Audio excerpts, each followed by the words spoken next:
여러분 은혜 되시죠?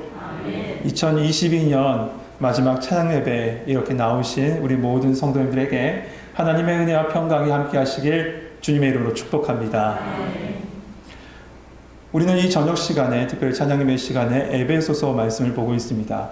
그 말씀의 순서를 따라 하나하나 보고 있는데, 저는 오늘 말씀을 그 순서에 따라와서 말씀을 대할 때 하나님께 먼저 감사 기도를 드렸습니다. 감사한 이유가 이겁니다. 마침 바로 이 시기가 한 해를 딱 마무리하고 새해를 준비하는 이 시간인데, 말씀 속에서 우리에게 우리 속에 있는 버려야 할 것과 또한 우리가 새롭게 시작해야 될 것이 무엇인지를 아주 적절하게 가르쳐준 말씀이 오늘 본문이기 때문에 그렇습니다. 그래서 오늘 이 같은 본문을 가지고요, 이 12월과 1월 첫 번째 주 찬양 예배 시간에 송구영신이라는 타이틀로 두 차례에 걸쳐서 같이 함께 은혜 나누려고 합니다. 이 사도 바울은 이 에베소서 4장을 시작하면서 교회의 하나됨을 힘써지키라 이렇게 말했습니다. 교회 안은 참 다양한 모습들이 있죠. 여러분, 은사도 참 다 다릅니다. 다양해요. 삶도 다 달라요. 사명과 사역도 다 달라요. 그런데 그런 다양함 속에서 교회가 우선 삼아야 할 것은 무엇인가? 첫째로 하나됨이라는 겁니다. 하나됨이에요. 우리 교회만 봐도 그렇잖아요. 참 다양하죠. 모습들도 다양합니다. 잘생긴 저 같은 사람도 있고 못생긴 사람은 안 계시네요. 네, 이렇게 얘기하죠. 네, 다 출신도 달라요. 사명도 다릅니다. 달란트도 다 다릅니다. 그렇다면 여러분, 이렇게 다양한 우리가 어떻게 하나 될 수 있을까요? 이렇게 다양한 우리가 어떻게 하나 될 수 있어요? 그것은 한 가지밖에 없어요. 다 같은 곳 바라보시면 돼요. 아멘. 누구 바라봐야 될까요? 맞습니다. 예수님 바라보시는 거예요. 지금 이 순간에 저를 살짝 지우시고 뒤에 십자가 바라보시면 돼요. 아멘. 저도 뒤돌아서 십자가 바라볼 겁니다. 예수님 바라보는 거예요. 성령께서 우리의 눈을 들어 나도 아니고 남도 아닌 오직 믿음의 주 온전케 하신 이인 예수님 바라보게 하는 그런 축복이 여러분과 함께하길 소망합니다. 아멘. 두 번째로 우리가 지켜야 될 것, 이제 본격적으로 다룰 말씀, 그 말씀은 바로 거룩함이에요. 우리가 지켜야 될 게 뭐냐? 거룩함입니다. 오늘 말씀은 이 거룩함을 지키기 위해서 우리가 해야 될 것 두 가지를 말씀하고 있는데요. 먼저 단락을 나누면 첫 번째 17절부터 19절까지는 더 이상 이방인처럼 그렇게 살지 마라, 하지 말아야 될 것을 말씀해요. 그리고 반대로 20절부터 24절까지는 그런 옛사람의 모습을 벗어버리고 새 사람을 입으라, 적극적으로 우리가 할 것을 그 말씀 속에서 권면하고 있습니다. 오늘은 17절부터 19절 나온 말씀, 우리가 벗어버려야 될 옛 모습이 무엇인지 함께 보려고 합니다. 우리 17절 말씀 같이 한번 읽어보죠. 같이 읽겠습니다. 시작.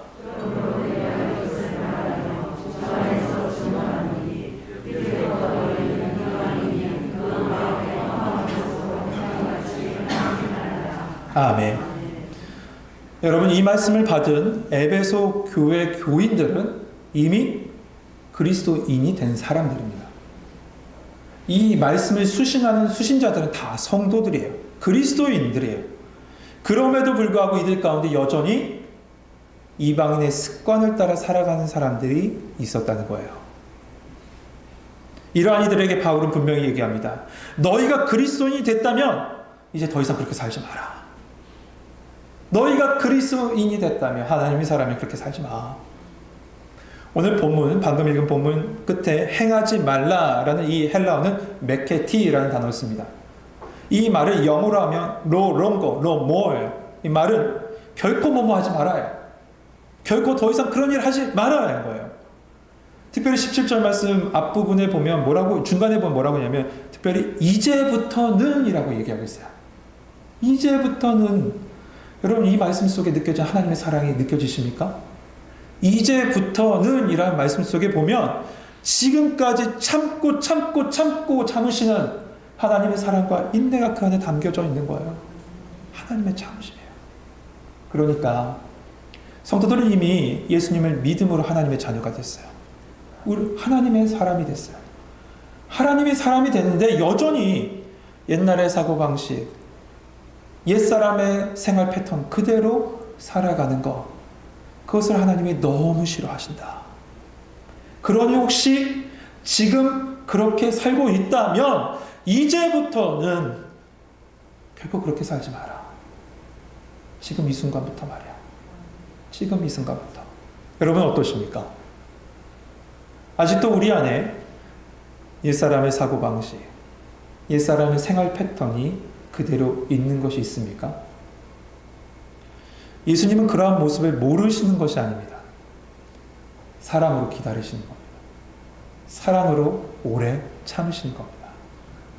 그렇다면 여러분 이 시간에 말씀을 통해서 우리 안에 어떠한 그런 옛모습이 있는지 하나하나 한번 돌아보는 시간 되길 원합니다.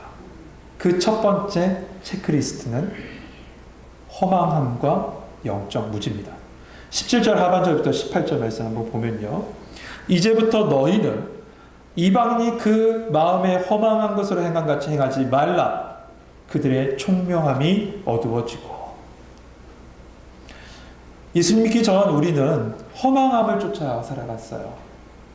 예수 믿기 전 우리는 총명함이 어두워진 상태로 살아갔습니다. 그런데 원래 인간은 하나님께서 창조하신 그 사람의 모습은 그렇지 않았죠. 하나님의 뜻을 알 수 있었고 하나님 뜻 안에 머물렀습니다. 어떻게 그럴 수 있어요? 하나님의 형상대로 지음받은 존재이기 때문에 그래요. 그러나 우리 안에 뭐가 들어왔습니까? 죄가 들어오잖아요.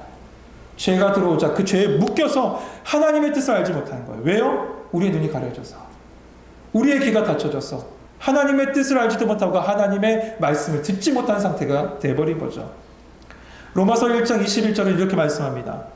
너희가 하나님을 알게 하나님을 영화롭게도 아니하며 감사하지도 아니하며 오히려 그 생각이 허망하여지며 미련한 마음이 어두워졌나니. 허망하여지고 미련한 마음으로 어두워졌대요. 이렇게 허망하고 어두워지면 자연스럽게 따라오는 것은 무엇인지 아세요? 자기 생각이 최고인 줄 알아요. 내가 최고인 줄 알아요. 교만이에요.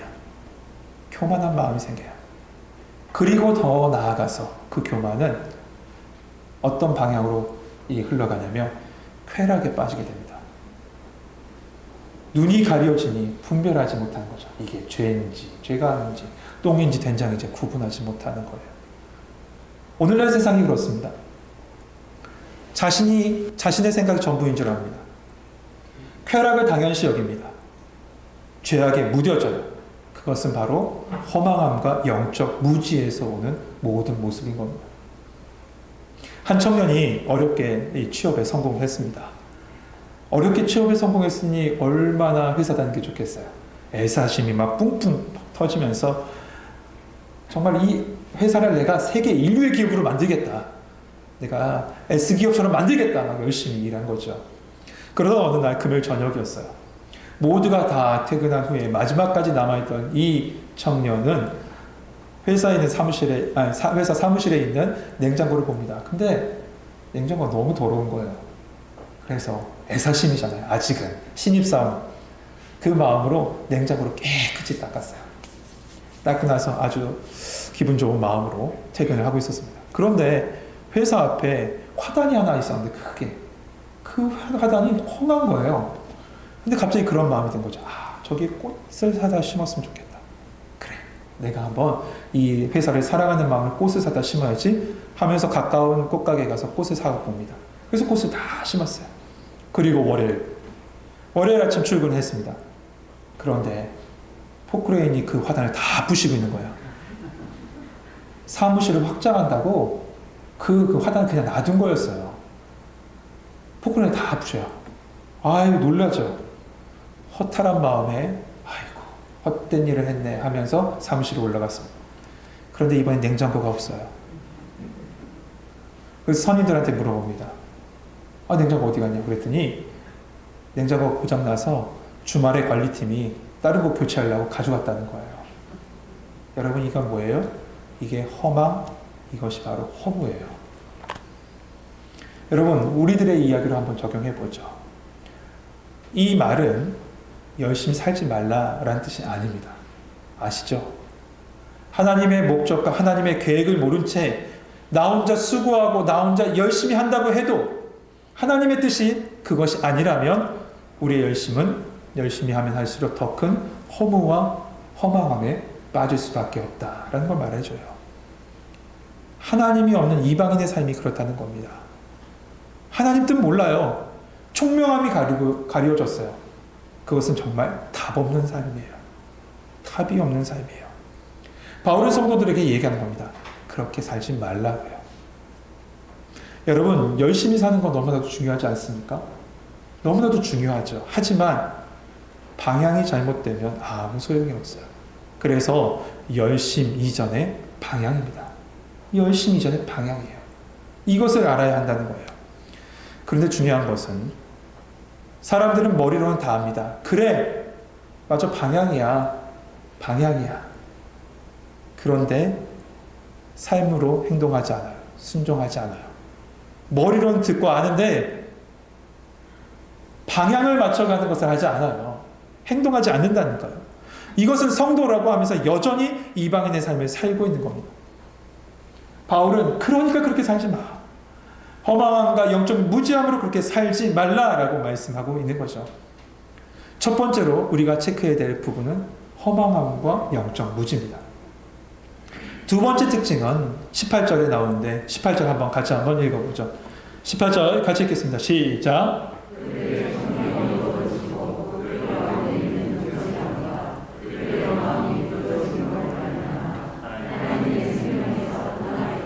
아멘. 그들은 하나님의 생명에서 떠나 있다라고 합니다. 왜 그렇습니까? 그들의 마음이 굳어져 있기 때문에 그래요. 히브리서 4장 7절 말씀에 보면 오늘 너희가 그의 음성을 듣거든 너희 마음을 완고하게 하지 말라라는 말씀을 합니다. 완고하게. 완고함이 무엇입니까? 마음이 굳어진 거잖아요. 근데 이 말을 원어적인 뜻을 풀이하면 이 뜻은 뭐냐면 굳은 살을 베기게 하지 말아요. 굳은 살을 베기게 하지 마라. 그러니까 마음에 굳은 살을 베기게 하지 말라는 뜻입니다. 여러분, 마음에 굳은 살을 베기게 하지 말라는 말씀 들으니 예수님의 한 비유의 말씀이 생각난 말씀이 없으세요? 씨 뿌리는 비유. 그 씨 뿌리는 비유 중에 길갓밭, 길가에 뿌려진 씨앗 기억하시죠? 길가에 뿌려진 씨앗은 다 튕겨내요. 이처럼 영적으로 굳어지면 다 튕겨내요. 이 자리에 나와서 예배를 드려도 다 튕겨내요. 생각으로는 그 말씀 좋네 하는데 마음은 받아들이지 않으니 다 튕겨내요. 그런 것은 결국 씨앗이 심겨지지 않았는데 어떻게 생명의 역사가 일어나요? 안 일어나죠. 생명의 역사가 없는 겁니다. 그러므로 성도 여러분, 부탁드립니다. 모든 예배 자리에 나와서 가장 먼저 기도하실 기도 제목은 이겁니다. 성령님, 내 마음을 기경하여 주옵소서. 하나님의 말씀이 심겨질 수 있도록 내 마음을 기경해 주세요. 부족한 종의 말이라 할지라도 그 말 속에 복음의 씨앗이 담겨진 줄 믿습니다. 하나님, 내 마음을 기경하여 주셔서 그 복음이 그대로 심겨질 수 있도록 도와주세요. 그러면 하나님이 성령으로 우리의 마음을 만져주실 줄 믿습니다. 에스겔서에 분명히 약속해 주셨어요. 에스겔 36장 26절 말씀에 또 새 영을 너희 속에 두고 새 마음을 너희에게 주되 너희 육신에서 굳어진 마음을 제거하고 부드러운 마음을 줄 것이며, 굳어진 마음을, 굳은 살을 다 제거하고 부드러운 마음으로 바꿔주신대요. 성령님께서 우리의 마음을 만져주실 때입니다. 성령님께서 우리의 마음을 기경하실 때예요. 그때 굳은 마음 다 제거되고 부드러운 마음, 복음을 받아들일 수 있는 마음으로 여러분의 마음을 만져주실 줄 믿습니다. 아멘. 마지막 세 번째는 방탕함과 탐욕입니다. 우리 19절 말씀 같이 한번 읽어보죠. 19절 같이 읽겠습니다. 시작.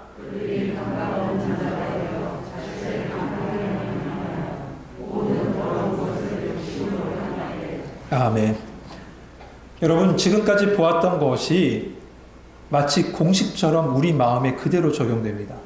무슨 말씀이냐면 마음이 단단해져요. 그 이후에 굳은 살이 배기면요, 웬만한 자극이 와도 반응하지 않아요. 자극이 와도. 이 말은 뭘까요? 죄에 대한 반응도 똑같아요. 죄를 지으면 처음에 우리는 놀라면 이렇게 얘기하죠. 이래도 되나? 이렇게 살아도 되나? 처음엔 그렇습니다. 그러다 나중에 되면 지각이 어두워지고 무뎌져서 죄책감이 없어져요. 반응이 없어요. 거기에 더하면 어떻게 되는 줄 아세요? 오늘 19절 말씀 중간에 보면 방탕함에 방임하게 돼요. 이 말을 쉽게 얘기하면 될 대로 되라. 그렇게 하고 살아간다고요. 자포자기하며 살아간다고요. 이쯤 되면 죄를 알면서도 스스로 얘기하죠. 괜찮아. 자기 합리화해요.